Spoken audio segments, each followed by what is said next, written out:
Welcome to the Solid Verbal. And now, Dan and Ty. Welcome back to the show. One and all, that guy over there is Dan Rubenstein. I am Ty Hildenbrandt. It is a pleasure to be with you all, as always, including you, Dan. Yes, you too. How are you? I'm good. I started the day off early. It was a productive morning, Ty. I got a sweat in on the bike down here, which was nice. Watched some deeply nerdy videos about getting better at tennis and just little things I can do, Ty. Baked a loaf of sourdough. I would say a B+, A-, Batard, Ty. You sent me the picture. It looked beautiful. Looks pretty good. I'm pretty happy with it. I'm going to cut open the loaf probably after we record here for some lunch. And look, a successful morning so far, Ty. I hope it continues. Beautiful. Well, it is a pleasure to be back with you as always. For those newcomers, hit follow or subscribe so that you don't miss any of our episodes. Verballers.com is where you can go. If you want all of these episodes without the ads, a little bit early, get access to Discord, be part more of our community if you are ever so inclined. On today's episode, though, we are talking transfers, Dan. Indeed. Transfers are sort of the name of the game nowadays. It's really difficult at this point in time, mid-March, trying to go through these transfers and figure out who is going to pop and who isn't going to pop. There is nobody out there who knows that for certain.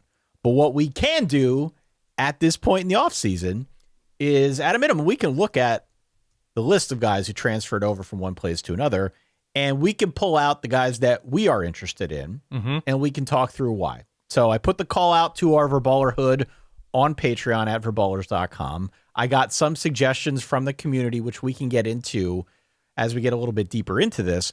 But you and I have, in effect, picked transfer teams. So what that entails is we have 4 guys on offense, 4 guys on defense. You can only pick one quarterback per side. Correct. Because you could fill up, 8-man rosters just with quarterbacks if you were really interested in doing so. But we didn't want to do that. We had a bunch of quarterback suggestions that came in the comment thread, which we can, again, talk about a little bit later on. But we each have 8 different guys that we want to talk through that we're interested in for one reason or another. Is that right? Does that track with you? Yes. And it's an interesting topic just because when you're looking at guys who are obviously or at least potentially high impact type transfers, certain positions, whether it's counting numbers or number of snaps played or pressures or in a limited sample size, they seem to be impactful and terrific and are looking for more of a big role. Certain positions, you're like, I could see how this guy, based on his production as a backup or based on what he was able to do at a starter at a smaller place, that he was able to shine when everybody was paying attention to him. If you were a receiver, a corner, or something like that, that's a good thing moving forward, that he's probably going to keep doing so at his next place, no matter how big that place. And then some transfers are either position dependent, like a running back that puts up huge numbers. I'll spoil one of mine right now, and Caleb Hawkins. We're like, this guy's a really good running back. But also, the North Texas offensive line seemed to be pretty good. The competition was what it was, for better or for worse. And he's entering into a situation where, like, who knows what the hell the offensive line at Oklahoma State's going to look like with the transfers they're bringing in. And I like to sort of sort out the maybes from the it seems like it's going to be pretty great for this guy. So that was the interesting part of going through. I mean, there's a bajillion candidates here. Obviously, we know what the portal is in 2026, but that was my thinking, that I was going to go through portal options, find guys who seem to, because of situation and prior production, have a great shot of being a really interesting semi-savior type for a bunch of these teams. Semi-savior type, yeah. And that's all I ascend to be in life, Ty, a semi-savior. Well, don't we all? Yeah. Don't we all? I look through, and I guess I had a slightly different lens. That's okay. For picking out the players on my squad. But I was looking specifically at transfers that on the surface didn't make a whole lot of sense to me, and I wanted to learn a little bit more about it. I loved looking through the guys on defense, especially at the linebacker level, to see who might come in and make an instant impact. Situationally, the marriages that seem to fit more than others, that type of thing. And, to your point, I think based on those situations, we can at least offer a guess as to whether or not some of these things are going to work. They don't always, and a lot of them still won't. But I think we have hints here based on at least whatever research we can do at this stage in mid-March. Agree. Why don't we start here then? Oh, that's your intrigue sound? I think it's a good intrigue sound. You don't want my roster construction? That's pretty good too. But okay. You know what? I defer. We can alternate. You can pick that one for your team, and I can pick this one for mine. I'll take it. Hey, real quick, it'd be great if you could consider subscribing to the YouTube channel down below. It really helps us out. Why don't you stick then with Caleb Hawkins? Because you were talking about him. Caleb Hawkins comes over from North Texas to Oklahoma State alongside Eric Morris. Had a monster season a year ago, along with Drew Mestamaker, along with Wyatt Harris, part of that three-headed offensive monster coming up from North Texas that should at least supercharge Oklahoma State in the short term. We talked about Oklahoma State a few times over the last couple episodes about at least why I like them and why I'm intrigued to learn more about them as we get deeper into the preseason, as we get a little bit closer to the regular season. But why Caleb Hawkins?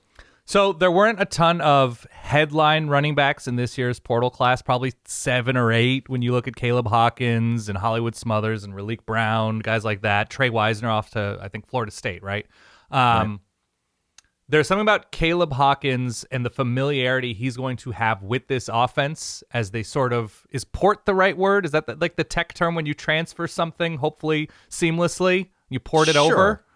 Sure. I prefer hot swap, but you can go port if you really want. Ty, what you do in your free time hot swapping, it's none of my business. It's none of the listeners' business. Settle. Caleb Hawkins with one familiarity, obviously is going to be standing next to the quarterback once again in Drew Mestamaker as he makes his way to Stillwater. 2, when you watch him play, and again, for better or worse against the competition, North Texas was, I believe, the number 1 EPA rushing team in America, and they were top 10 in yards after contact. His balance was exceptional. His ability in the red zone was exceptional. His one cut and go, like not overthinking it, not looking for highlight plays, but just trying to eat yardage as efficiently as possible. Caleb Hawkins, and here's the big, wide, bold, underlined if this new transfer-filled offensive line works out for Oklahoma State, which was obviously a priority, and it's obviously something that if your priority is to find multiple bodies on the offensive line in the portal in a season, you're probably in trouble in the short term. Offensive lines, by and large, or at least high-quality offensive lines, by and large, are not built through the portal exclusively. And so I don't expect him to have the cartoonish numbers that he had last year for the Mean Green, but in terms of what he can do impacting things at Oklahoma State, if even the offensive line is average, I think he's going to be able to fight through. I think he's going to be able to extend drives. He always seems to fall forward or stumble forward after being tripped up, and there's a reason he was number 1 back. Obviously, his age has something to do with it, the amount of time he has ahead of him in college, but the reason is obvious, and what I think he should be able to do is immediately compete to be the best back in the Big 12. Once again, if that bolded, italicized, underlined if works out with his offensive line, because it's obviously position dependent. But I expect this offense to be at the very least decently fun with the guys coming over from North Texas. So there is something about him that I think he could be a high-quality engine for. Look, there's nowhere to go but up for Oklahoma State running the ball. And to get the best back in the portal and just so happens to play for your new head coach, I think it's a huge win, and I expect strong to very strong things from Caleb Hawkins. Yeah, I'm with you. I mean, he averaged over 6 yards a carry, had 1,400 yards, 25 touchdowns, led all running backs in FBS with 25 touchdowns. Yep. And was a big part of the offense. He's also a big boy. He's a large man. 6'2", 200? 6'2", 200. He, as you said, he's a one-cut guy. He can run between the tackles, but he's got that burst. Provided he's got some blocking in front of him, I think he could be poised for another big year. Maybe not the cartoonish numbers, as you put it, but I think that's all all fair to point out. The other side of this, and this is going to come up a couple times, I'm sure, as we go through all these transfers. It will on my end of things at a minimum. But you have this kind of loyalty angle that I think you can play up with some of these transfers. Now, obviously, they're leaving their former school, but in many cases, they're following a coach. Mm-hmm. This is one of the more extreme examples, being that North Texas is losing Drew Mestamaker, Caleb Hawkins, Wyatt Harris, all with the former coach Eric Morris, who goes up to Oklahoma State. But familiar with the system, familiar with the coaching staff. It shouldn't be a situation where he's got to learn something new, a new vocabulary, maybe some new teammates and names. But otherwise, the system that he's playing in clearly has proven that he can produce in it, and he knows what he's doing. So I like that setup. That was also one of the common threads with, as I said, a bunch of the guys that I'm going to list off here in a little bit. Had a monster year. I'm curious to see what he looks like in the Big 12, which is sort of the unknown thing. I mean, it appears to me, given all of the continuity with going from North Texas to Oklahoma State, that he's going to be put in every position to succeed. You just don't know until you see it, how G5 level production is going to translate to a P4 conference, where the schedule is harder, the teams you're going up against are presumably going to be more difficult. That's sort of the great unknown for me, but at least on the surface, there's a lot to like here. Yeah, didn't do much against Tulane. They didn't run the ball a lot against Tulane in that championship game. Against San Diego State in the bowl game, 31 carries for 198 yards and 2 touchdowns. And true freshman, by the way. True freshman. To be clear. So the growth potential seems pretty high. All right. Here's mine. Please. I'll stick with the running back position. Adam Mohammed. Oh, okay. So this is more potential than production, but continue. It is. Another big back. Not quite as tall, but 6 foot, 225. He figured to be the lead back for Washington. And if you go back to January and read quotes from Jed Fish, even Jed Fish doesn't know why he left.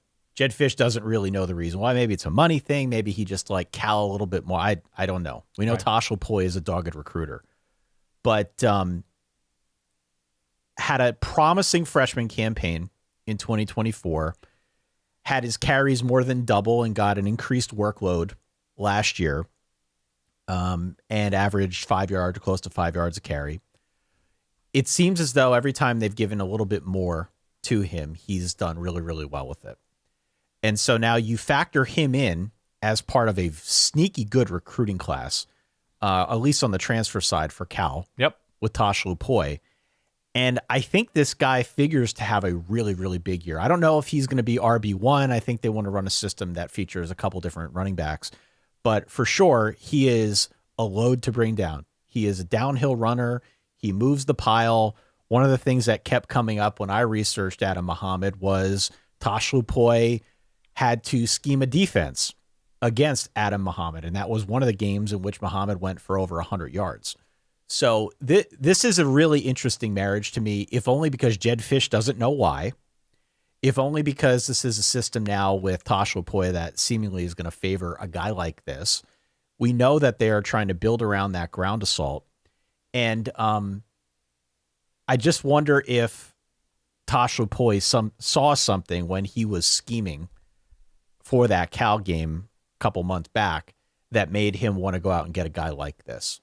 Right. I think there is still a lot ahead of this guy. And being so, he's a big back in a system that seemingly is going to work for him with a quarterback you can build around. That seems to be a very advantageous spot. Agree. Positional dependent. This was one of, you can make a case that Cal was one of the 3 or 4 worst rushing teams in America last year. Exactly. Which is the other side of this too. Because remember the storyline going into last year, Jay Knott leaves. Mm-hmm.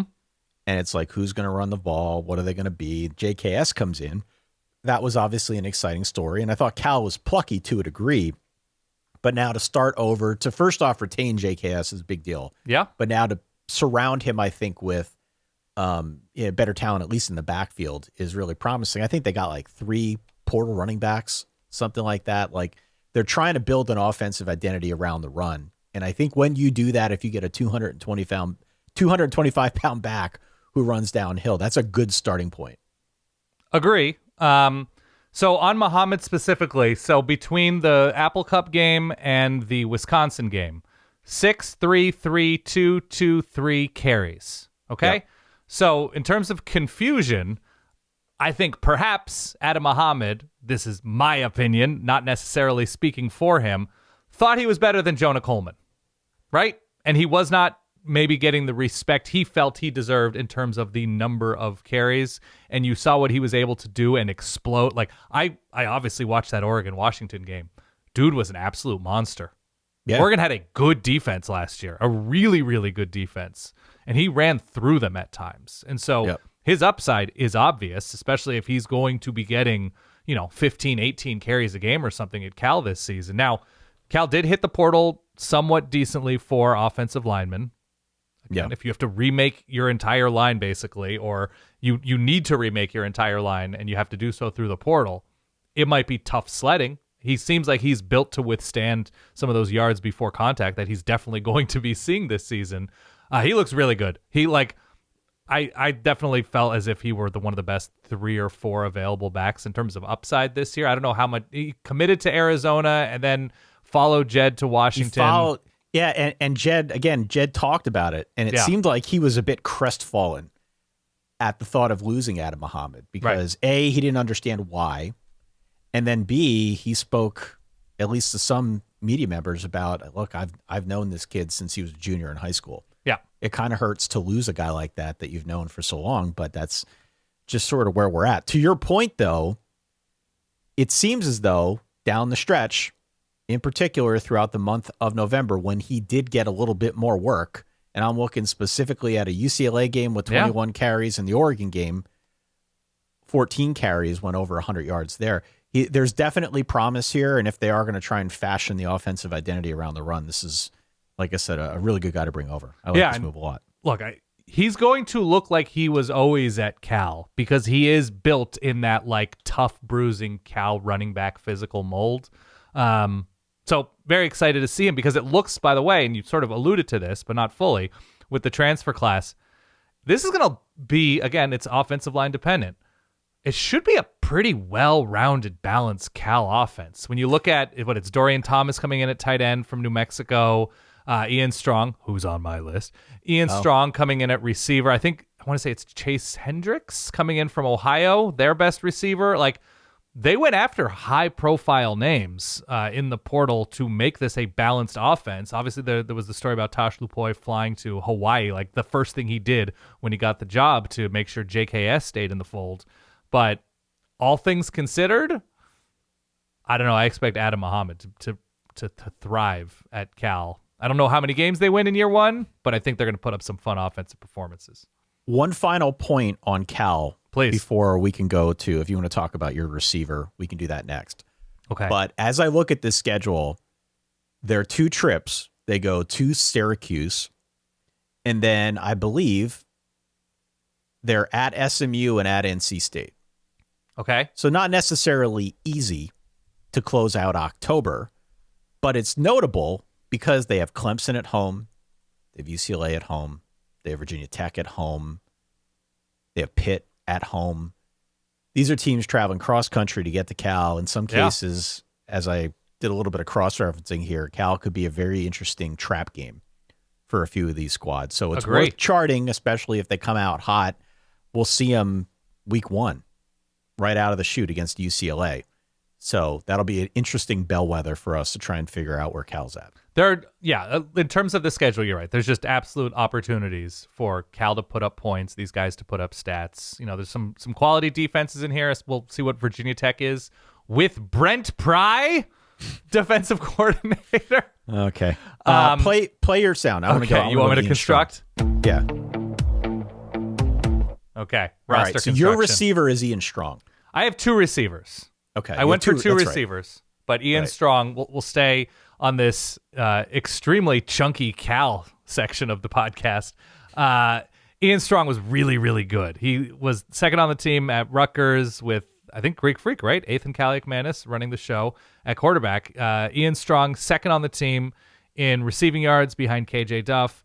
And there's a physicality to Ian Strong that he seems to be a great third down weapon, a great weapon in, contested catches, one-on-one situations, great in the red zone where, he can beat up on a smaller cornerback or something like that and get to the goal line.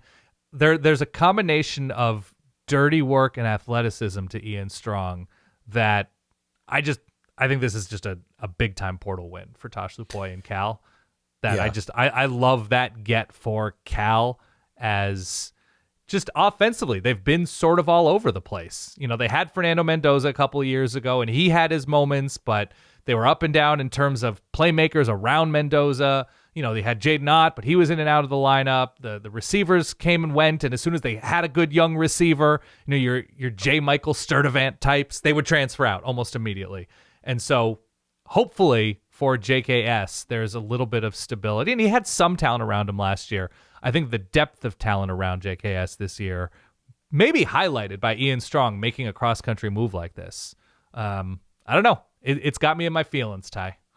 I believe his only offer out of high school was Bucknell, which is high quality to some. And I could be wrong about that. Yeah. But this was not a heavily recruited guy by any stretch. But to your point, over the last 2 seasons, he has been among the very best in college football in contested catches. And so if you've got a young quarterback, as Cal does with JKS, to have a guy like that who almost attacks the ball as if he's a safety. Mm-hmm. He might have played some safety, if I think back to his high school days. But attacking the ball in that manner is sort of what you need as a young quarterback, somebody who's reliable, who's going to put his body on the line and go up and get the ball. So I really like this move. Again, it speaks to what Tosh Lupoy is trying to do. He was able to go out there and put together a really, really nice transfer class. So whether it's somebody down in the red zone, if you're a little bit too far away to give it to Adam Mohammed, but somebody down in the red zone who can make some of those catches in tight windows, or just somebody on third downs, when you need a catch and you can rely on somebody, it's a really nice piece to have in the arsenal. I would love, if I were a Cal fan, to know that I'm getting a guy who could go up and get 50-50 balls. Sure. Like, I feel like we've talked about that so many times with respect to Clemson and how you can almost draw a straight line between when Clemson stopped getting guys like T. Higgins and where they're at now, which is the offense has gone downhill. They have lacked for a while the true 50-50 receiver who can go up and get balls. Now, Bryant Westco, that's kind of a different story this day and age. I mean, they're still developing that side of things. Right. And I do like their receiver room, not to make this about Clemson, but there's definitely a correlation between not having those guys and where Clemson's offense has been recently. So to bring a guy like this in for a young quarterback, I think is pretty cool. Agree. All right, my turn. Please. You want to talk receivers? Let's talk Omarion Miller. Going to the desert.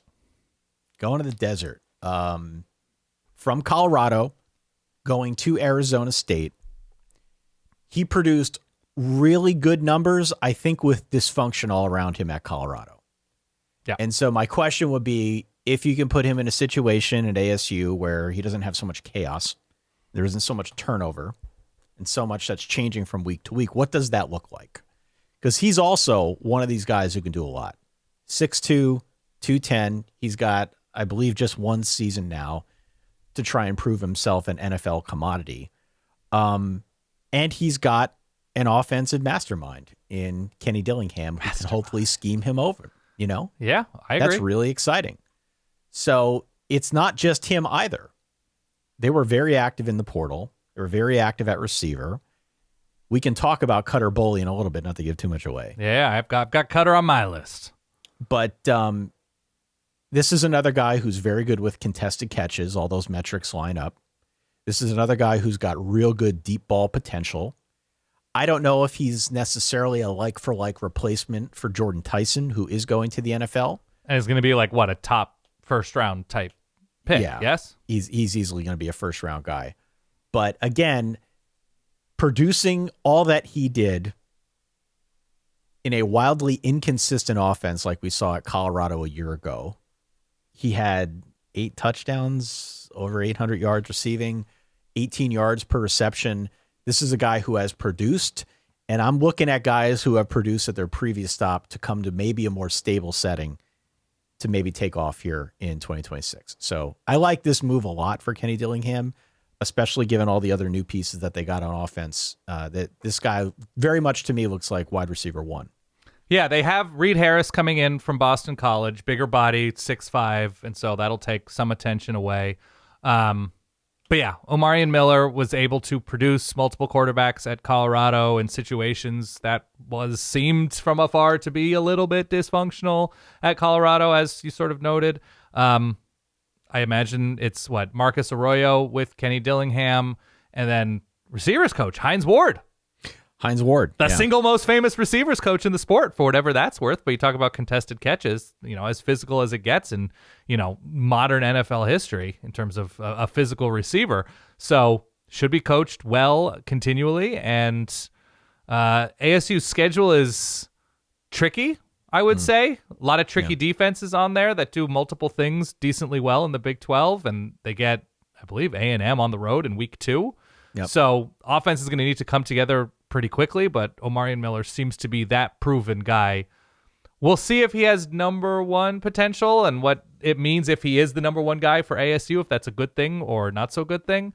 But I think it's a good addition for a team that needed that pop outside. Yeah, and the other thing that I like, and I kind of alluded to this, but he wasn't the only receiver they went out and they got. They also brought over Reed Harris. Yeah, I mentioned him. Yep.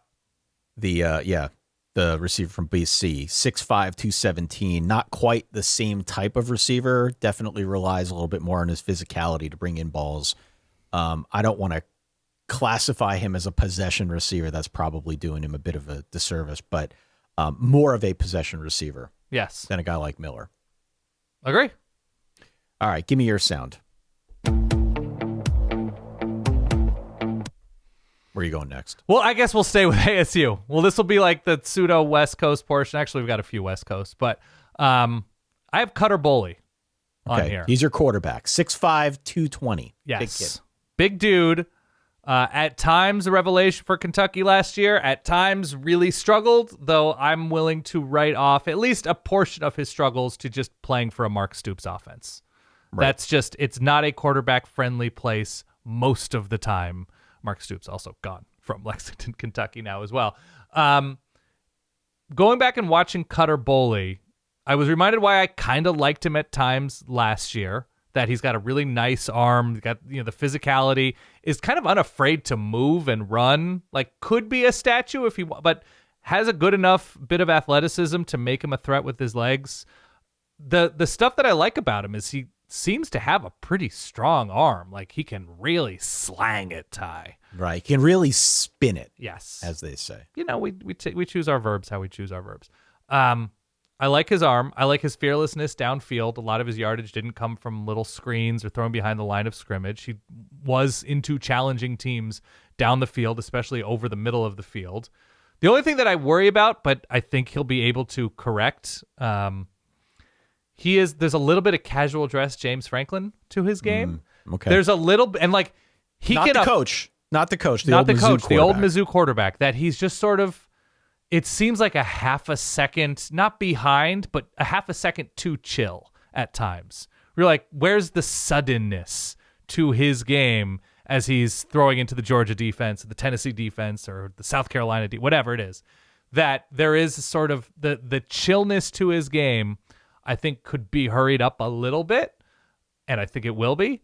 But the best of him, which was not on display against Louisville to end the season last year, the best of him, I think, is aggressive and interesting, and I think he'll be developed really well at ASU. I thought it was a savvy pick because you can see the raw material there, and he has the game reps, and I think by and large the defenses that he's playing against, even though I think there's a lot of quality on the schedule in terms of defenses, I think the NFL upside of the edge rushers or the secondaries isn't quite where it was in the SEC, and I think he has an opportunity to thrive here.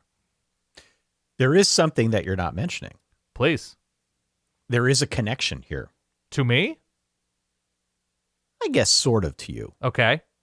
Kenny Dillingham offered this guy when he was still offensive coordinator at Oregon. Oh, did he? I believe so. I believe that's right. Quarterback offers are always weird, though, because they're kind of domino offers. We're like, well, we got to see, we're offering you, but we want to see you throw, and we're offering you, but if this guy commits, it's not necessarily a committable offer for you. But Sure. he certainly thought enough of him, I guess. I believe that's accurate. Okay. And if it's not, somebody can yell at me. But I'll look it up. Continue. if in fact that is true, and there is some sort of personal investment from Kenny Dillingham to go out and get this guy, that's, I think, an important signal to sort of zero in on. Right. Yeah, offers from Alabama, from Auburn, Florida State, was for a, I guess, composite 4-star quarterback, had a good amount of offers. 12 interceptions, a little bit of a concern. Agree. Last year, but completely new system. And we just talked through what they're doing at the receiver position as well. Kenny Dillingham's system, I think, has worked out famously well for other quarterbacks who have stepped into it. So in theory, it's a nice fit for Cutter Boley. I would say compared to some of the other names that were kicked around when the portal was still spinning, Cutter Boley definitely is not as exciting as Sam Leavitt. No. Not as excited as Dylan Raiola. It does not have let's say, superstar name brand recognition among our listening base. But this could be something that works out really well. He's a big kid. They're obviously trying to surround him and reinvigorate that offense with some talent from other places. I kind of like it.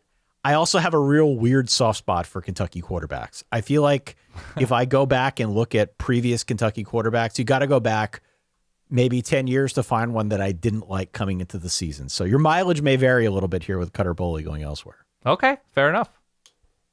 Let's stick with quarterback, okay? Let's do it. Mine is Aaron Philo. Okay, continue. I did not get this one at all. So consider the context at Florida. You fire Billy Napier.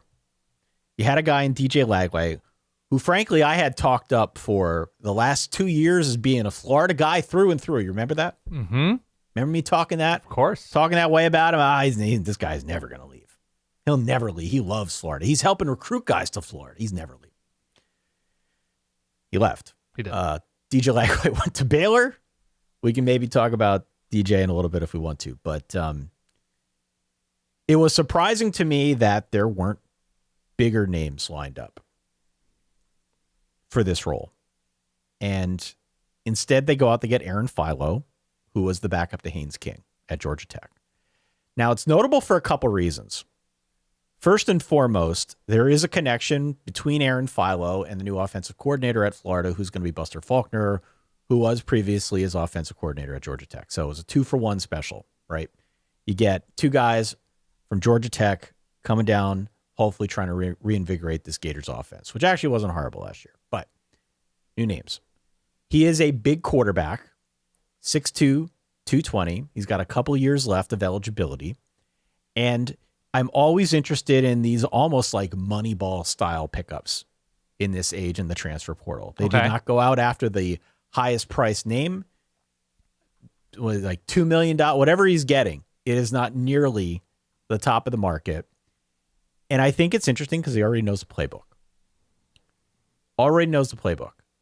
Got a very limited sample size on what this guy can do. But across the board, the scouting report seems to be an accurate passer for short and intermediate throws. Okay. Working a little bit on the deep ball still. But at least given what Buster Faulkner likes to do, the terminology, the route concepts, the playbook, all of that stuff, there's a familiarity there. And this is one of the common threads that we are seeing more and more of in this age of the transfer portal. If it's not a head coach bringing his guys, it's a coordinator trying to bring his guys so that you can hit the ground running and get started right away. So you lose DJ Lagway. You decide you're not going to get into bidding wars for some of the higher priced names. Instead, you're going to bring down Aaron Philo, who's already got a familiarity with the system. And I think it's an offense around him that has a lot of really interesting pieces. Like, I was real close to putting Eric Singleton Jr. Sure, I was going to say, speaking of Buster Faulkner experience, yeah. Exactly. So, like, there are a lot of interesting pieces that have been added to this offense. And I just feel like, and I've said it a couple times over now, as a whole, people are sleeping on Florida because this is still a really good roster. This is a team that is very much going to fly under the radar, given all the turmoil and changes of the last year now. And I really like what they've got on hand. So provided he's not a total disaster, and I don't think he will be, I recognize there's probably going to be a bit of a learning curve, and we have a very limited sample size. Right. I mean, 102 career pass attempts. But there have been glimpses of what this guy can do. And I think given the fact that there's going to be a reunion now with Buster Faulkner, that's really exciting to me. And it's, by the way, not just Eric Singleton, it's Vernell Brown and Dallas Wilson. Wilson, sure. Aaron Philo, if he is good, even if it's on short intermediate passes and he's working on the deep ball even more, the opportunities should be there, right? You are not threading balls to so-so receivers. It seems, from my vantage point, that there should be opportunities. There's more and more, I think, Georgia Tech guys that have come over, so there's familiarity along like offensive line and tight end transfers as well.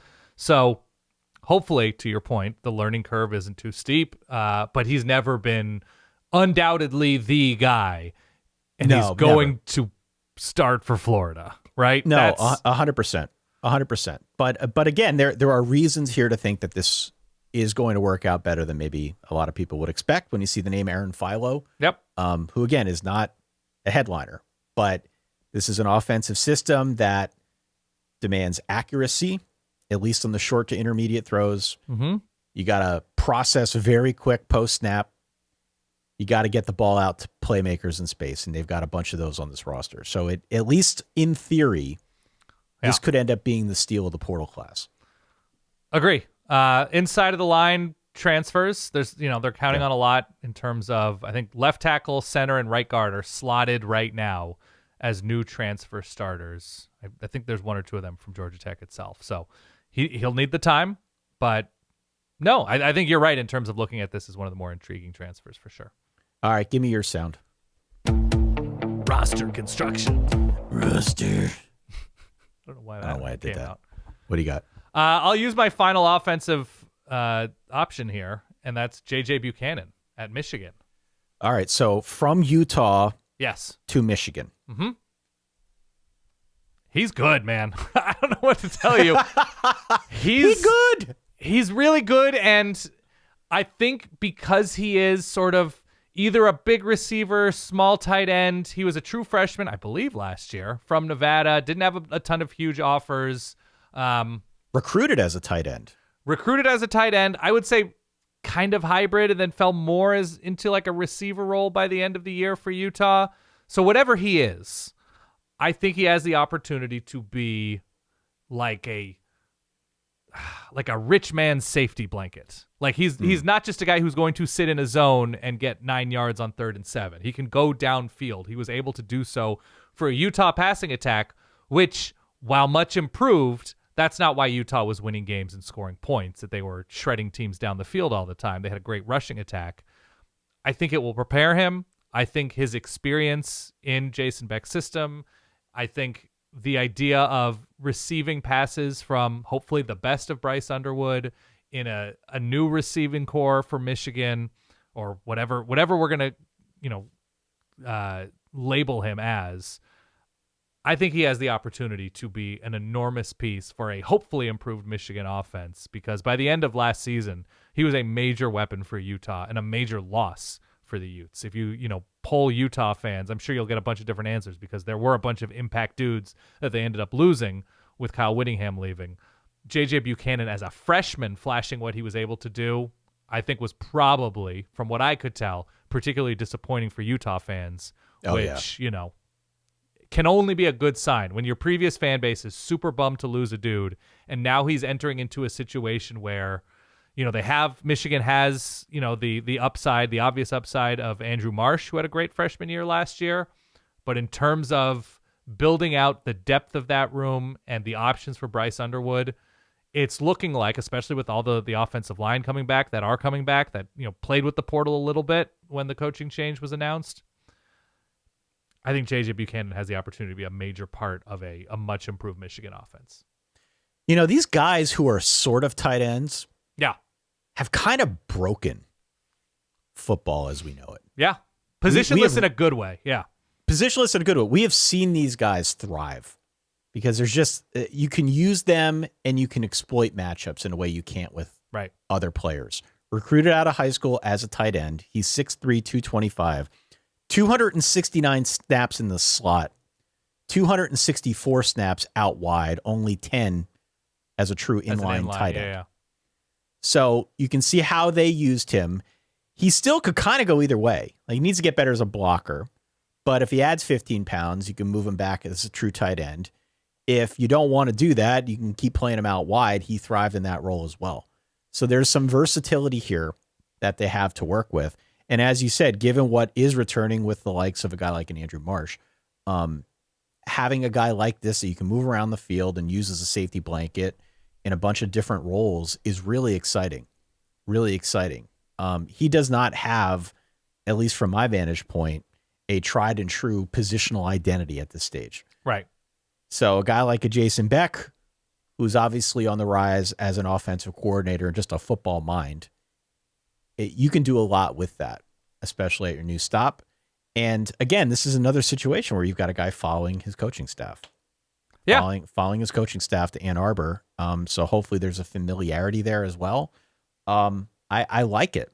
I like all of these. That's why they're on the list. But this is another guy that I had jotted down as like, there's some real interest here in seeing what kind of chemistry develops between him and Bryce Underwood and if it can help lift that offense. Yeah, instead of a smaller slot receiver who is running drag routes or, tunnel screens and taking advantage of being smaller, he's a thick slot. He is. And he's another one of these contested catch guys. Yeah.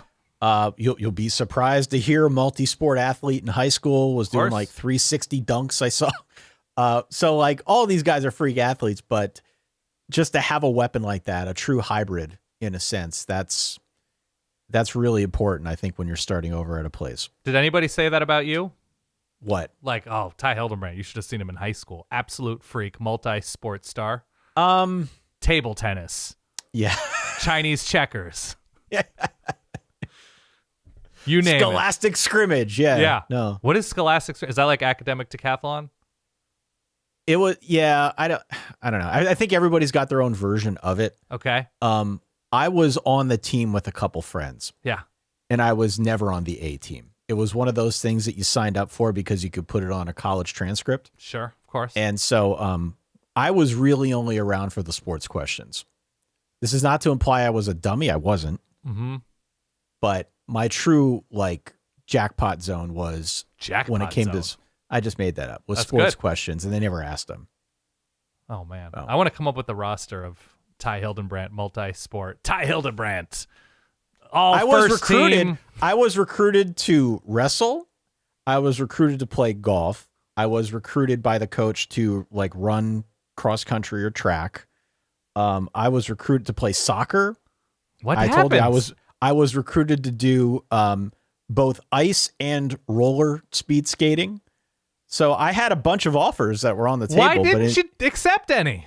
I probably should have played something else. But were in you the just end, all first team making out, Ty? Were you just? I don't know. I was very much in demand. No, I'm Very asking much you in- if the ladies were like, No, Ty, we can't never. have you speed skating. We Never. need to get it behind the gym, Frenchin', Ty. There would have been plenty of time for me to focus on any of those sports. Okay, Frenchin'. any of those sports. Okay. I chose baseball. I probably should have picked another one, but All right, I love fair. baseball. No, baseball's fun. Fixing my chair here. Okay. I'll do my last one here on offense. Okay. My last one here on offense is a tight end, and that's Ben Brahmer. Good pick. Coming with Matt Campbell to Penn State from Iowa State. This is an offense that's going to build a lot around tight ends. You can see some 2 tight end sets. So they went out, they got the top, by some measure, the top tight end in the portal class. He knows the playbook. He knows the system. The system is going to run a lot based on what he can do. So there's a lot of familiarity there, not just with Campbell, but with Taylor Mauser, who has something of a track record for developing tight ends. This is a slam dunk in my view. Okay. It's a slam dunk. 6'7", 255. He's a big kid. He was really good last year. There is zero learning curve. He's going to be able to hit the ground running with a quarterback that also came over from Ames and Rocco Becht. So I don't know what else to say about this one. If there is such thing as a slam dunk in the transfer portal, a guy like a Brahmer is absolutely it. And if it works to the extent that I think it will, hopefully that helps unlock A, the running game, and then B, some of the downfield passing threats, which Penn State needs to get better at. There's just no two ways about that. Right. He can help with all of those things. He is the engine that's going to make this thing go. Because Penn State's tight end room was especially robust last year. Well, it was, and they lost Luke Reynolds, who went with James Franklin down to Virginia Tech. They lose Andrew Olish, who went out to Oregon. Yeah. Was their big 5-star in the previous recruiting class. But there's still enough, I think, in the cupboard that they'll be fine ultimately. And especially now that they bring this guy over from Iowa State, it's a pretty big deal. Yeah, because the obvious, maybe you would know better than I, but you're going to run 2 tight end sets, especially if the receiving core does not look super and obviously explosive. What is it? Iowa State guys coming over? Who's playing receiver for Penn State this year? Yeah, they've got 2 guys that come over from Iowa State. Yep. I know everybody was really excited and wanted to see more out of Kobe Howard last year, and James Franklin, for whatever still reason, there. Didn't really go there with it. But yes, he's still there. I think we'll see a little bit more out of him. So it is a lot of Iowa State. And as we talked about on the previous episode, functionally, it's an Iowa State team with Penn State, Penn State guys sort of filling in the gaps. But I think this is someone who's going to step in, hit the ground running, just being so. It's basically the offense that he played with a year ago. Were you also recruited to play slot receiver for Penn State this past class? In addition to your speed skating? Okay. I did make it to the Penn State intramural co-ed semifinals, playing quarterback for a co-ed team. Okay. And a little bit of slot receiver. How'd you do? We made it to the semifinals. Okay. I don't know. It wasn't bad. I don't know if the Penn school. State. That's a lot of competition. Yeah. Okay. Fair Listen, enough. I'm an athlete, Dan. You know this. Can't raise your hands above your shoulders at That's the moment. why I'm podcasting I know. these days. That's true. All right, continue. That's all I have to say about him. That's Okay. a slam dunk. Give me yours. Play your sound, and let's go to defense. Let's do some defense, Ty. My first name is, we're going to go Damon Wilson just because he's arguably the biggest name Miami. on the defensive portal list. Look, he's on the edge. He was at Georgia, and last year he was at Mizzou. There was some consternation about his deal at Mizzou, and will there be a holdup in him leaving because of certain promises? Or I guess Georgia to Mizzou. That's where the sort of roadblock was. But he's now at Miami. And he's now taking over. All he has to do is be kind of as good, and he looks to be kind of as good. I don't know if he has the same size necessarily. I can look that up. But as Akeem Mesidor and Ruben Bain. 6'4", 250. Yeah. So he's got size. I don't remember if it's the same or not, but it's not going to be an issue. No, he's got size. He should be very good. Ruben Bain checked in, by the way, 6'2", 263. Okay. And earlier on, he was more in the 270s, so a larger guy at defensive end edge than Damon Wilson, but Damon Wilson is lightning off of the edge. This was a very good Mizzou defense, a very good Mizzou front, and he should step in, and there are guys, obviously, rotation guys who are going to step in and be terrific alongside him. But for what Miami will continue to do really well on defense, having those edges was paramount, and getting the best edge in the portal and Damon Wilson, who, like, this is just cherry on top of a career, right? Showed promise at Georgia, came through for Mizzou, was a menace for the Tigers last year, and should continue to be a problem for everybody on this ACC schedule and beyond for Miami. And the schedule's pretty great for Miami. And Damon Wilson, I would say, is already a star and will shine for the U. So no, unlike some of our other earlier picks, he is not a semi-savior, because he is just looking to basically replicate the dominance of the guys coming off the edge last year. But I don't know, in terms of name recognition and guys affecting games with their gravity, Damon Wilson's that guy for Miami. Yeah, he's not like the edge setter when it comes to playing the run. Right. You know, his strength is very much rushing the passer, but I don't think they're going to ask him to be a run stopper. No. I think they're going to ask him to play downhill the way Corey Heatherman likes and get after the passer. One question I had for you on this one, though. Mm-hmm. Third school in 3 years, does that bother you? Not when you're this good. I don't know. Because I know that gives you the heebie-jeebies sometimes when we talk these through. Guys who jump around that frequently. Quarterback, it gives it to me. That on edge, like he was a rotation guy at Georgia. He was the guy at Mizzou. Maybe he just didn't like being at Mizzou. It's not my favorite thing. I would much rather him move on to the NFL as a Mizzou legend or something like that, or a Georgia legend. It's always better to me when a player has like a clear developmental arc at the same place. But I don't know, man. At a certain point, if Miami's writing stupid checks, you'd be stupid not to take them. And I don't know the exact circumstance of why it didn't work out for him, either financially or athletically at Mizzou. But this one, you watch him play. If he's not a horrible dude in the locker room, I don't know, man. Vaya con Dios. Vaya con Dios. All right, my turn. Yeah. Slip it over to the defensive side of the ball. You're talking about edge. Let's talk about my guy, Chaz Manicats. Please. That's what I'm going to call him. Chaz Coleman, going from Penn State to Tennessee. I purposely tried to stay away from some of the 5 stars. What do you say, man of cats? Chaz Manicats. Why Manicats? It's a long story. It's sort of an inside joke with me and some Penn Staters. So you're giving him a nickname that you refuse to explain. That's an right. inside story to nobody listening. That's right. Okay, good decision. That's right. Chaz, man, you know we love Chaz on this show. All things Chaz. Of course. But Chaz Coleman, a.k.a. Chaz Manicats, going to Tennessee, he's going to play with Jim Knowles again. Yes. So he's from Ohio. There was talk after the firing of James Franklin that he was going to go back to Ohio State, but he decides he's going to go to Tennessee instead. He's a freak. He was a true freshman a year ago. Doesn't have a whole lot of production to lean back on, but again, was a true freshman. Everything is there. Everyone wanted this guy. I think LSU was after him as well. I'm sure. Everybody wanted Chaz Coleman because of what he profiles to be, which is the next star edge rusher. We know there's a bit of a pipeline for that right now at Tennessee. There has been over the last couple of years. They've been pretty good at putting guys in the NFL. Chaz Coleman could be the next one of those. And it was definitely going to be the next one of those at Penn State. 100%. When you look at DDS and Abdul Carter and everybody who came before him. Yeah. 100%. And among the guys that we are listing off here, he might be the most physically gifted. He's just a freak.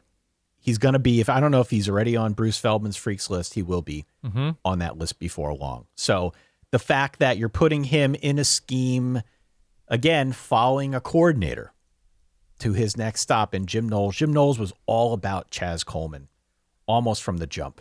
From the second he got to State College and started coaching these guys up, he was talking about Chaz Coleman. Penn Staters were excited about Chaz Coleman. I was freaked out to lose Chaz Coleman as a Penn Stater myself, but it seems as though this is another one of those situations that's just ready-made for him to step in and explode. So I'm curious to see what this looks like. I'm excited to see what he looks like now with hopefully a little bit more playing time to kind of take front stage center. Agree. I don't have anything to add to it except for Tennessee's defense was kind of a disaster last year. And a lot of that had to do with injuries and maybe some transfers not working out. But this is a team that has recruited well enough. And if you are adding that type of game changer on the edge, it spells, gravitational advantage for everybody around him, whether it's guys on the interior line, whether it's an offense changing the way that it operates because of Chaz Coleman. He has all the moves. He has all the moves. I think He's got the physical tools. He could drop into coverage if you need him to play cut. Like, he can do it all. And I think this is a really exciting fit for Tennessee. Agree. So we'll see what he can do in the SEC. Player sound. Who we got? Devin Thompkins. This one's super interesting to me because I think he was a little bit out of position at USC, came in as a basketball player, like 6'5", 200 or 220 or something like that, ended up playing closer to 300 pounds this past year and playing on the inside a whole lot. I think he's best served playing as like a really big edge or, 3 to 5 technique or something like that in the right system. Is going to Alabama, who very much is overhauling things, not overhauling necessarily because they have a bunch of rotation guys back from last year, but in terms of the star power in that front seven, a lot of new names and faces, especially in the linebacking core. So all the more reason to attack and find bigger dudes on the defensive line. They bring over Devan Thompkins from USC, Terrence Green, who was a literally large rotation piece for this Oregon defensive line last season. So as Alabama looks to get back to the playoff, get back to, a top 10, 12 type defense, somebody like Devan Thompkins, who at his best can be quite disruptive, penetrating, just collapsing lanes. Again, I wouldn't count on him to sort of hold the point of attack type large defensive lineman, but obvious passing downs and potential mismatches, I think he is quite necessary, especially when you look at like who Alabama may have been counting on to come back and left the program. I think Devan Thompkins should have an opportunity to make a ton of plays for this Alabama defense up front. And when I think used correctly at USC, was a huge weapon for the Trojans. And another guy that I think USC fans were sad to lose, especially when he was playing in the right spot. He gives them a little bit of versatility in the interior defensive line, as you pointed out, right? Came in as the edge prospect. But I think is better playing closer to the edge than playing inside, though. Yeah. Yeah, kind of like a heavy end style player. You're right. I mean, they lose Tim Keenan. They lose LT Overton. Keon Keeley transferred. They needed help along the line. Mm-hmm. And so this is a dude who could come in and they can kind of use him as like a little bit of a chess piece up front. How do you want to play him? He gives them a little bit of versatility in the way that they can deploy him. And frankly, it's somebody that they needed to get to try and help along that defensive front. So you like these guys who were former basketball players, right? I feel like they're all former basketball players, but the buzz, at least in the early going now of spring practice from Kane Womack, has been glowing about Thompkins. So if that's to be believed, I think there's a lot to like here. You could see some really nice production out of him along that defensive front. Next.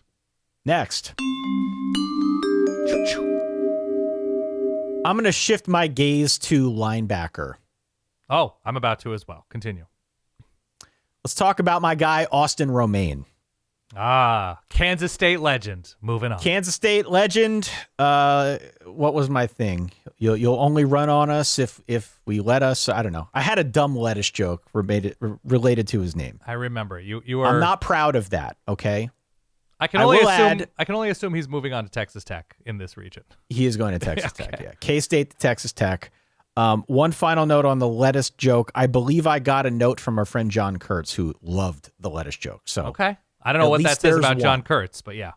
At least there's one. Okay. Look, Austin Romaine, before he got hurt, before he had the hand injury, missed a couple games at the end of the season and opted for surgery, he remained one of those mainstays on the Kansas State team. He has been crazy productive. Yes. Crazy productive, and somebody who figures to slide right in and maybe not replace like for like what Texas Tech is losing at linebacker with J-Rod. Right. But definitely somebody they can pair next to Ben Roberts, somebody they can pair next to the others that they brought in on that defense and be pretty much immediately a standout. So to kind of lose a guy like J-Rod and bring this guy in is crazy to me. What I'm interested to see is how Shielwood uses him, right? Because I think they're going to use him a little bit differently than he was used at K-State. They're going to move him around a little bit more. Shielwood believes in this system where he's trying to teach all the linebackers everything they need to know about all the linebacker positions. We saw that a little bit last year. It worked to great effect, right? I mean, how good they were on defense is sort of proof enough. So this is a high production guy, a long track record for being very productive, provided the hand heals up. Yeah. Provided the hand heals up, There aren't any lingering issues, that type of thing. This is one of those guys who's going to step in and almost immediately be one of the best linebackers in the conference, if not the country. Wow. Yeah. He's good. He's really good. Yeah. And he's not going to be the focal point because there is going to be so much good on this Texas Tech, especially up front. They seem to have replaced a good amount of the production that they lose, which is tough when you look at, what, David Bailey was on the edge and Jacob Rodriguez at linebacker, but I don't know. I think he's going to be able to run pretty free. Just one of these guys that you hear it often at the linebacker position, the quarterback of the defense. He's that type of leader. Yep. And he's really good at stopping the run, really good at like recognizing the running game almost the second it goes down. So I'm pretty excited to see what this guy looks like. So the instant impact hope is he is nearly as good as the guy he's replacing. You would take that. Okay. Because J-Rod was a Heisman finalist. Yeah, he's everywhere. Yeah. Yeah. So, okay. Where are we going next? Play your sound. We're going to go to Sammy. I hope I get this right, but Sammy Omosigho? Omosigho. Okay. I'm just going to sit here and let you try. Sammy, I practiced it. I looked it up. A really good rotation inside linebacker for Oklahoma last year. Obviously, I don't even know if the Owen Heineke saga is complete. I think he's still trying to play while also training for the NFL draft. Okay. But Oklahoma's got a bunch of good inside linebackers, and it looks like UCLA is his path to starting. Really, really good as a rotation dude, and has an opportunity at UCLA, who brought in 744 new players under Bob Chesney to hopefully improve things. But you look at what James Madison was able to do. I think it was Trent Hendrick was an all Sun Belt linebacker and was everywhere for that JMU, like an outstanding JMU defense, great against the run. That Sammy could be the heartbeat of a much improved UCLA defense. He will have every opportunity. Look, it's basically an entirely new defense via the portal. And when you watch him play, I'll just keep calling him Sammy. When you watch Sammy play and the plays he made for Oklahoma, and they rotated their linebackers a bunch last year, he was not loading up on stats against Temple or Eastern Michigan or something. I don't even know if they played Eastern Michigan, but they definitely played Temple. But he was making plays against Michigan. He was making plays against Ole Miss and South Carolina. Like, take your pick from this Oklahoma schedule. And there's a burst to him, both rushing the passer and being patient and looking at where plays are developing too, that I think he just immediately makes the middle of this UCLA defense high quality. It's not a game changer in that he is another piece on a stacked defense, like he would have been potentially if he had stuck around Oklahoma. Had a bigger role at Oklahoma, but was it Kip Lewis? It was, there's just a wall there at starting inside linebacker that's going to be hard to sort of summit. I don't know. He looks like he is just ready to finish a season with 113 tackles for a UCLA team that's probably going to need somebody to They're going to need somebody fill up that stat sheet at tackles, but he looks really, really good. Can go side to side. Mm-hmm. Has a ton of range. Can play the pass. Yes. Which is good if you need to use him in the slot, whatever. And I believe, if memory serves, he was in the portal like 4 nanoseconds after Oklahoma brought down Cole Sullivan from Michigan. Right. I think that was the chronology of events. So this is a big get for UCLA. You sent me a video of Bob Chesney earlier talking about in and out. I think you've got a thing for Bob Chesney. Bob Chesney, aside from like the personality stuff, in the clips I've seen of him speaking to the team, just you're like, man, if this guy doesn't work out at UCLA, it's not going to be for a lack of effort or commitment.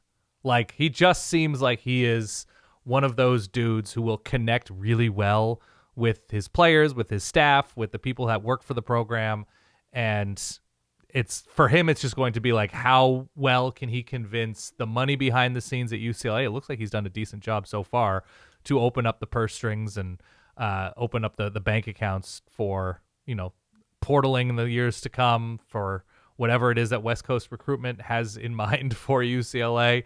But it's Omosigho, by the way, is how you pronounce the last name. But yeah, and Oklahoma lost another big linebacker who I think was better against the run than the pass to Northwestern, another high-profile dude.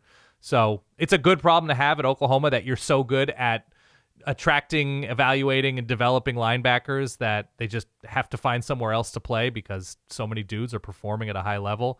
But yeah, I think Sammy Omosigho is going to be very good for the Bruins. Cade Uluave. Speaking of. Yeah, man. Number 1 portal linebacker. Makes sense. Leaving Cal, going to BYU. This is a huge get for BYU. BYU might have one of the better linebacking groups in all the country, if not the conference. Agree. They did last year for sure. He grew up 30 miles from BYU. He is now going to BYU for his final season. He had 100 tackles a year ago. He is truly a do-it-all kind of linebacker. He can do it all. One of these downhill linebackers, the type of guy who hits you and you're going to see like helmets fly off. So you add that into a linebacking room that, again, is very, very good. He brings leadership. He's like a film junkie. Another one of these quarterback of the defense types. Ooh, you're hitting all. Really, you're basically all of them. Yeah, you're hitting fantasy things in advance to get in the minds of announcers, so that when you ultimately take, he's the quarterback of the defense, you're like, I don't know where that came from. I guess maybe I said it on March 18th or something. Quarterback, sideline to sideline. Yeah, continue. I'm just going to try and play a little word association here. Try and keep him out of the film room. Get it going. Like if Kirk Herbstreit wants to talk about pinning your ears back and going after the offense, this is a guy who can do that. Yeah, agree. I just think he's a stud. And I love what BYU did in bringing him down. I think he's somebody that they can slot in immediately, and he's just like a Swiss Army knife. He's not the type of guy who you need to teach discipline to. He's very good at play recognition. You will slot him in and expect high-level production almost immediately. Yeah. Slam dunk. Right. Slam dunk. Agree. Give me your defensive back. Jontez Williams, USC. Yeah, man. Okay. From Iowa State, right? From Iowa State, USC brings back corner experience, loses safety star power, highlighted by Kamari Ramsey, when healthy last season. They've got a lot of good names along the defensive line. Linebacker, we'll see. We'll see like who is the star along the defensive line. But when you look at USC's schedule and you look at the potential wide receiver matchups at Oregon, Washington, Rutgers, and KJ Duff, Ohio State, obviously, and Jeremiah Smith, and who knows who gets matched up on who. But USC needed more at corner, and they went out and they got, I think he was the best corner available in this portal class. He was down, you told me this, between USC and Notre Dame, so you were familiar with his decision-making, I guess, and was great at Iowa State, tore his ACL, but when on the field, you watch him, you're like, man, I wish the team, or in your case, teams that I root for, had more of Jontez Williams. Just like always positioned correctly to attack the ball, good in the open field as a tackler, just dependable. Closing speed is great, physical, doesn't back down from bigger receivers. That's decent size. I think he's 5'11" or 6 feet, somewhere around there. But immediately makes USC better in the secondary. Gary Patterson has obviously been a part of developing some really good corners at TCU. It's been a minute, but should have opportunities to thrive in yet another new USC defensive system. And there are some changes along the USC coaching staff outside of Gary Patterson. Obviously, some assistants have come and gone, but I just think he is set up for success provided his knee is in a good place. Yeah, the knee health will be something. The other thing that you didn't mention, this is a very young USC secondary this year. Yes. And so to bring a guy in like this who's got a couple of years starting experience, it's valuable to have that veteran leadership. And, he was the top cornerback in effect in this portal class. It did hurt for Notre Dame to lose him. I know Notre Dame wanted him. Mm-hmm. So the fact they lost him to USC was kind of that would have been a filthy corner duel with Leonard Moore, right? Absolutely. Yeah. So I like this move a lot for USC. What it looks like now with Gary Patterson and how that translates after he's been out of the game for a couple of years will be interesting in kind of its own headline. But at least getting a guy like this on campus is a pretty big deal. Yep. Final one for me. Please. We talk about Notre Dame. Let's talk about DJ McKinney. Okay. More Colorado, yes? DJ McKinney played opposite Travis Hunter at Colorado. Yeah. There is, I think, an open question about his stat line.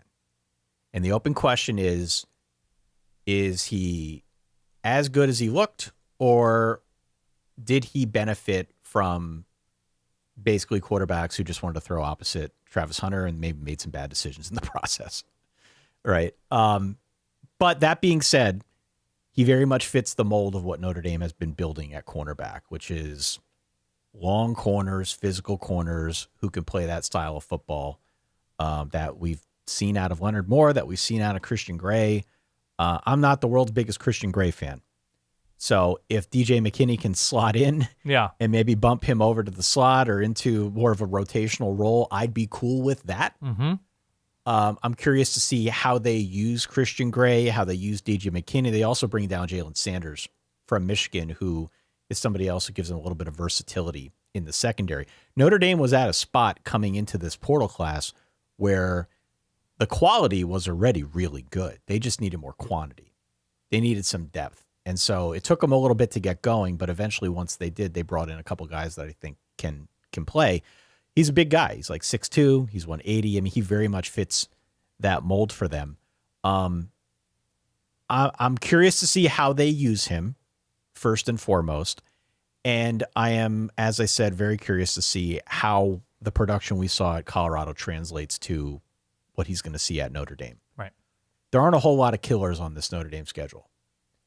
And again, speaking of things, hold on, let me write this down. Notre Dame speaking of things that could be their own podcast episode altogether, that's one of them. So in theory, he should thrive pretty well. Okay. In this system, but we'll see. We shall. All right, real quick, some other names that popped up. I just want to get your quick reaction to these, let's say, 5 names. Okay. Kenny Minchey at Kentucky. This one came in via verballers.com. Yeah, Will Stein has had success with quarterbacks. It's going to be a question of who he's surrounded by and how he responds for the first time as being the dude at a big place. I had DJ Lagway down on my list. I swapped it out for Aaron Philo. Yeah. Philo replaces Lagway, who goes to Baylor. This is somebody who's got a family connection to Baylor. I am really interested in this signing. First off, I thought maybe that he would go elsewhere, but he ended up at Baylor. I'm not sure that this system fits him, because based on what we saw out of Lagway last year, he struggled with a lot of the things that I think Jake Spavital is going to demand. This is an air raid system, a lot of pre-snap processing, a lot of decision-making. The physical tools are all there for DJ Lagway. But that side of this offense is definitely an area where he needs some help. So if he can improve, the skill talent's there for sure. But some of this stuff needs to get better in order for this to pop the way I think Baylor fans would want it to. So I like DJ Lagway. By all accounts, he's a good kid, very coachable player. You know, he is in town to try and improve his game for sure. But 14 interceptions last year, some games more ugly than others. I agree. There's definitely some room for improvement here. So we'll see what this looks like. Yeah, and also, like, Sawyer Robertson had good counting stats, had over 30 touchdowns, and went for over 300 yards a game. He did not destroy teams with efficiency. You know, it's a lot of quick stuff, you know, really struggled, had, you know, bad interception games as well. And so we'll see that if it's just a change of scenery that helps things for DJ Lagway. Anthony Colandrea. Yeah. Part of the My Dominoes. guy. Yeah. My guy. I love this for Nebraska, actually. I love Anthony Colandrea, so I'm biased. Okay. He had a good year last year. He had a really good year last year with Yeah. UNLV. This is interesting to me because he is kind of like a chaos quarterback. You know, like he's best as an improviser. When things break down, that's when he thrives. And so I just think you pair a guy like that with somebody like Dana Holgorsen, who, for as long as we've been doing this show, I would probably label some of what Dana Holgorsen does as chaotic and different. And I don't know. I think this could be a really interesting pairing. He's definitely more of a dual threat guy than I think they had last year with Dylan Raiola. And it seems to me like Holgorsen can work with that. So I'm curious to see at the end of time, like when we're doing the show a year from now. Yeah. I'm curious to see in reality how big, if any, of a downgrade we see going from Raiola to Colandrea. Here's all I can say. I don't think we've ever constructed the sentence, man, this year's Matt Rule offense is explosive. Dana Holgorsen's reputation precedes him. Matt Rule team offenses never really get anybody super excited, Ty. No. Like, you are not going to have to go to the doctor after 4 hours of watching a Matt Rule offense, right?